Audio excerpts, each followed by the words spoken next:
ஒரு வீரரை பெற்றெடுத்த ஒரு மாவட்டத்துல வந்து பேசுறத ரொம்ப மகிழ்ச்சியா கருதுறேன். ஏன்னா பாட்டாளி மக்கள் கட்சியில வந்து வீரம் அப்படின்னாலே அதுக்கு அகராதி எடுத்து பார்த்தா நம்ம காடு வெட்டி குருவன்னதான் நம்ம சொல்லுவோம். அந்த மாதிரி இந்த மேடையில நின்று பேசுறது எனக்கு ரொம்ப மகிழ்ச்சியாகவும் பெருமையாகவும் நினைக்கிறேன். இன்னைக்கு மதுவுக்கு எதிராக போராடுற கட்சி வந்து பாட்டாளி மக்கள் கட்சி மட்டும்தான் தமிழ்நாட்டில். அது எல்லாருக்குமே தெரிஞ்ச விஷயம். நம்ம எதை நோக்கி போராடிட்டு இருக்கோம் அப்படிங்கிறது தான் இந்த மக்களுக்கு இன்னும் புரியல. மக்கள் எல்லாருமே அரசியல்னா என்னன்னு தெரிஞ்சுக்கிறதுக்கு விருப்பப்படலையா, இல்ல தெரிஞ்சும் தெரியாத மாதிரி என்னன்னே புரியல. மது அப்படிங்கிற ஒரு விஷயத்தினால இன்னைக்கு நாட்டோட வளர்ச்சி, இளைஞர்கள் வீட்டுக்கு வீடு எவ்வளவு பேர் இறந்துகிட்டு இருக்காங்க. இப்ப போன வாரம் வரைக்கும் எவ்வளவு சர்வேல குடியினால ஆக்சிடென்ட் ஆகுறதுதான் அதிகம். தமிழ்நாடு முழுக்க கிராமங்கள்ல 60% இளம் விதவைகள் இருக்காங்க. இதுக்கெல்லாம் காரணம் யாரு? காரணம் யாருன்னு கேட்டீங்கன்னா, ஒரு பக்கம் அரசியல்வாதிகளா இருந்தாலும், அதாவது திராவிட கட்சிகளை சார்ந்த அரசியல்வாதிகள் திமுக அதிமுக மாறி மாறி ஆட்சி செய்தாலும் அவங்க ஒத்து போன ஒரே விஷயம் டாஸ்மாக் தான். வேற எது பண்ணாலும் அவங்க இது பண்ணுவாங்க, அது பண்ணுவாங்க, அது பண்ணுவாங்க, இது பண்ணுவாங்க. ஆனா டாஸ்மாக மட்டும் ரெண்டு கட்சியும் சேர்ந்து கூட்டணியா செயல்பட்டது. மக்களோட உயிரை வாங்கி அந்த உயிர்ல இருந்து வர்ற வருமானத்தை வச்சு நம்ம தமிழ்நாட்டை நடத்திட்டு இருக்காங்களாம். இப்படி ஒரு சூழ்நிலையில தமிழ்நாட்டுல வாழணுமா?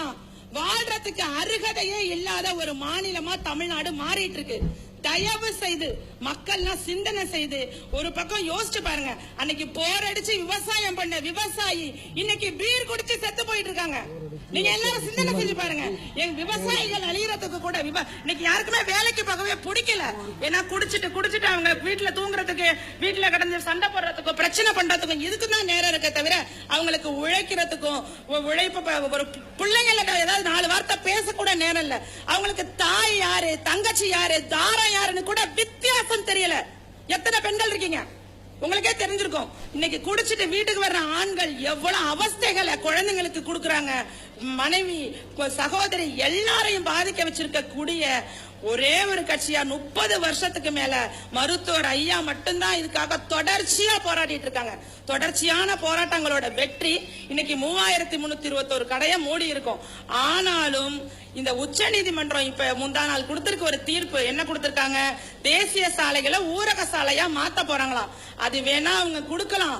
ஆனா தமிழ்நாட்டு பெண்கள்கிட்ட வீரத்தை பாட்டாளி மக்கள் கட்சி விதைச்சிட்டு நாங்க விட மாட்டோம். எங்க இளைஞர்கள் விட மாட்டாங்க. நீங்க தேசிய சாலையை நீங்க என்ன சாலையா வேணாலும் எழுதிக்கீங்க. ஆனால் சாராய கடை ரோட்டு வரமா வர்றத பாட்டாளி மக்கள் கட்சி வன்மையா எதிர்ப்போம். காவல்துறையினருக்கு ஒரு சின்ன வேண்டுகோள். காவல்துறையினரை ரொம்ப மரியாதையா, ஸ்காட்லாந்துல உள்ள காவல்துறையினருக்கு ஈடா நம்ம பேச வேண்டிய ஒரு காவல்துறை, ரொம்ப சிறப்பான தமிழக காவல்துறை இன்னைக்கு கை கட்டிக்கிட்டு ஆளுங்கட்சிக்கு கைப்பாவையா செயல்படுறாங்க. நீங்க வந்து மதுக்கடைகளுக்கு போய் அவங்களுக்கு பந்தோபஸ்து போடுறீங்க. மதுக்கடைகளுக்கு பந்தோபஸ்து போட்டுட்டு எங்க இளைஞர்களை குடிக்க வச்சுட்டு, ஆனா நீங்க வண்டி மட்டும் குடிச்சிட்டு ஓட்டக்கூடாதான். என்ன நியாயம் இது? வண்டி மட்டும் குடிச்சிட்டு ஓட்டா லைசன்ஸ் கேன்சல் பண்ணிடுவாங்க. என்னையா என்னங்கிற? நீங்களே ஊத்தியும் குடிப்பீங்க, உங்க வண்டியை மட்டும் அந்த இடத்துல தூங்கிடுமா? அப்படின்னா ஒண்ணு பண்ண சொல்லுங்க. எங்க இளைஞர்கள் அங்கே தங்குற வசதியை செஞ்சு கொடுங்க. அவன் அப்படி வீடு வந்து சேருமா? இதெல்லாம் ஒரு அரசாங்கம். இந்த அரசாங்கத்தை நிர்வகிக்கிற அதிமுகவும் சரி, அதிமுகவில் உள்ள அரசியல்வாதிகள் இருக்காங்களே, ஐயோ வெக்க கேடுங்க. உங்களுக்கு எல்லாருக்கும் தெரிஞ்சிருக்கும், தெர்மாக்கால் கூட்ட மினிஸ்டர் தெர்மாக்கால் மட்டுமா விட்டாங்க? அதை தவிர இன்னும் பல சமாச்சாரங்கள். அவங்களுக்கு அறிவுன்னு ஒண்ணு இருந்துச்சுன்னா, சிந்தனைன்னு ஒண்ணு இருந்துச்சுன்னா, இன்னைக்கு இருக்கிற போராட்டங்கள் எத்தனை போராட்டம். போக்குவரத்து துறையினர் போராட்டம் பண்றாங்க, பகுதி நேர ஆசிரியர்கள் இன்னைக்கு போராட்டம் பண்ணிட்டு இருக்காங்க. போராட்டம் பொழுது விடுந்தா போராட்டம். ஏன் போராடணும்? எதுக்கு போராடணும்? சரியான அரசாங்கம் இல்ல, நிர்வாகம் இல்ல, அரசியல் இல்ல, அதனால போராடுறோம். நம்ம எல்லாம் எதுக்காக போராடிட்டு இருக்கோம்? இன்னைக்கு மக்கள்லாம் கொஞ்சம் கொஞ்சமா விழிப்புணர்வு நோக்கி போயிட்டு இருக்கோம். டாக்டர் அன்புமணி அண்ணன் மட்டும்தான் தமிழ்நாட்டுக்கு முதலமைச்சரா வரணும் அப்படிங்கறத நோக்கி எத்தனையோ இளைஞர்கள் ஒரு நொடிக்கு நொடி ஆயிரக்கணக்கான இளைஞர்கள் சேர்ந்துகிட்டே இருக்காங்க. நம்மளோட கட்சி வலுப்பெறது எதுக்காக? நாட்டோட தலையெழுத்த மாத்துறதுக்காக. நாட்டோட தலையெழுத்த பாட்டாளி மக்கள் கட்சியால மட்டும்தான் மாத்த முடியும். நீங்க எல்லாரும் கேப்பீங்க, அண்ணா அத காமராஜர் கக்கன் இவங்க எல்லாம் இனிமே பிறக்க மாட்டாங்கன்னு எப்படி சொல்லுவீங்க? எப்படி சொல்லுவீங்க? வாய்ப்பே கொடுக்கல, பிறந்திருக்காங்களா பிறக்கல, எப்படி சொல்லுவீங்க? நீங்க ஒரு முறை எங்க அன்புமணி அண்ணன் அவர்களுக்கு வாய்ப்பு கொடுத்து பாருங்கள். அப்ப தெரியும், அப்ப சொல்லுவீங்க. அப்ப கக்கன் காமராஜர் திரும்பி எந்த வடிவத்துல பிறந்திருக்கிறார் அப்படிங்கறது நிச்சயமா தெரிய வரும்.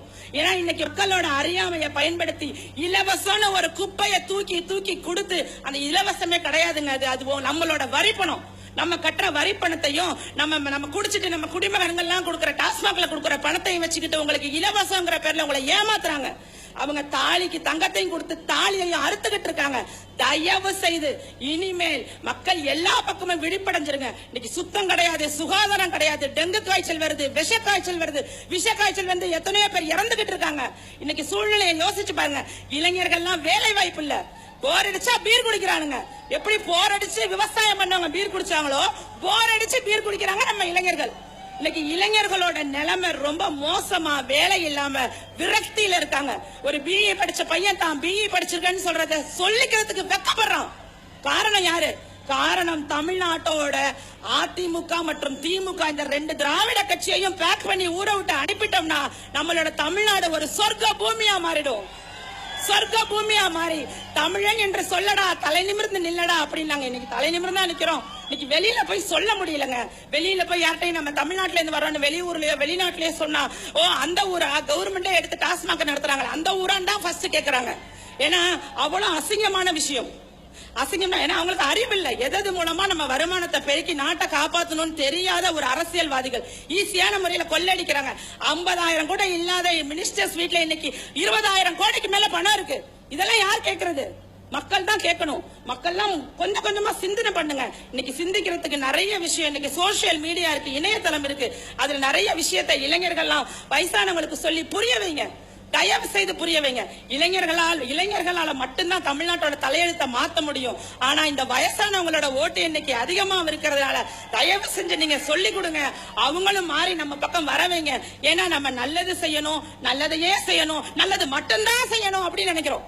வேற எந்த விதமான நோக்கமும் கிடையாது. டாக்டர் அன்புமணி அண்ணன் அவர்கள் டாக்டர், அவங்க இது அரசியலுக்கு வந்து அவங்க எதுவும் இந்த மாதிரி சேவை செஞ்சுட்டு இருக்கணும்னு அவங்க அவசியமே இல்லை. அவங்க வந்து மருத்துவராகவே இருந்திருக்கலாம். மக்களோட நிலைமை சரியில்லை. இதே மாதிரி தமிழ்நாடு போனுச்சுன்னா அடுத்த தலைமுறை தட்டெடுத்துட்டு பிச்சு எடுக்கிற நிலைமைக்கு இந்த திராவிட கட்சிகள் உருவாக்கிட்டு போயிடுவாங்க. அந்த நிலைமையிலேருந்து நம்ம தலைமுறையை காப்பாற்றணும் அப்படிங்கிறதுக்காக தான் இன்னைக்கு அரசியல் புதுமையை கொண்டு வரணும். அரசியல்வாதி அப்படிங்கிறவங்க மக்களோட சேவகன், மக்களுக்கு சேவை செய்யறதுக்காக மக்களால தேர்ந்தெடுக்கப்பட்ட ஒருவர் அப்படிங்கிற ஒரு விஷயத்தை நாங்க கொண்டு வரணுங்கிறதுக்காக இன்னைக்கு எவ்வளவு போராட்டங்கள், கதிராமங்கலம், நெடுவாசல், ராமேஸ்வரம், தொடர்ச்சியா ஒரு இடம் விடல. இன்னைக்கு காவிரி மேலாண்மைக்காக போராட்டம் பண்ண போறோம். தொடர்ச்சியான போராட்டங்களை பண்ணி மக்கள் மத்தியில அரசியல்வாதி என்பவர்கள் யார் அப்படிங்கிறது இன்னைக்கு எல்லாருக்குமே புரிய ஆரம்பிச்சிருக்கோம். டாக்டர் அன்புமணி அண்ணன் அவர்கள் மட்டும்தான். அவங்களோட துடிப்பும் மருத்துவர் ஐயாவோட அனுபவமும் அவங்களோட அறிவும் எல்லாம் இணைஞ்சிச்சுன்னா தமிழ்நாடு மிக சிறப்பான தமிழ்நாடாக மாறும். ஏன்னா இன்னைக்கு நான் சிங்கப்பூர்ல இருந்து வந்திருக்கேன். சிங்கப்பூர்ல இருந்து வந்து இந்த கட்சியில இணைஞ்சிருக்கோம்னா காரணம் என்ன? அரசியல்வாதி ஆகணுங்கிற ஆசை கிடையாதுங்க. அங்க உள்ள மக்கள் எப்படி சமமான வாழ்க்கையை பெற்றிருக்காங்களோ அதே மாதிரி இங்க உள்ள மக்கள் சமமான வாழ்க்கையை பெறணும். கல்வி இலவசமா இருக்கணும்.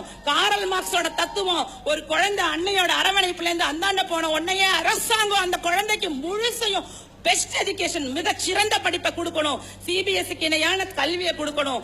எல்லாருக்கும் ஒரே மாதிரியான மருத்துவம் இருக்கணும். அரசாங்க ஆஸ்பத்திரி அப்படிங்கிறது அப்பல்லோ ஆஸ்பத்திரி மாதிரி இருக்கணும். இன்னைக்கு சிஎம் இருக்கவங்க போய் அப்பல்லோ ஆஸ்பத்திரியில ட்ரீட்மெண்ட் பண்ணாங்க, அரசாங்க ஆஸ்பத்திரியில பண்ணிருக்கலாம்ல, ஏன் பண்ணல? அப்ப எங்க ஓட்டு போடுறவங்களுக்கு ஒரு ஆஸ்பத்திரி, உங்களுக்கு ஒரு ஆஸ்பத்திரியா? ஓட்டு போடுற மக்களுக்கு மட்டும் அரசாங்க ஆஸ்பத்திரி கேவலமா இருக்கணும், நீங்க மட்டும் அப்பல்லோ ஆஸ்பத்திரியில போய் படுத்துக்கணுமா? என்னங்க நியாயம் இது? எங்களுக்கு சமமான வாழ்க்கை வேணும். குப்பனும் சுப்பனும் ஒரே மாதிரி ஸ்கூல்ல படிக்கணும், ஒரே மாதிரி மருத்துவத்தை பெறணும், ஒரே மாதிரியான வாழ்க்கை முறையை போய் நம்ம சென்றடையணும்னா பாட்டாளி மக்கள் கட்சிக்கு தயவு செய்து எல்லா மக்களும் வாங்க, ஒன்னா சேர்ந்து செயல்படுவோம். தமிழ்நாட்டோட தலையெழுத்தை மாத்தோம்னு கூறி நன்றி கூறி விடைபெறுகிறேன்.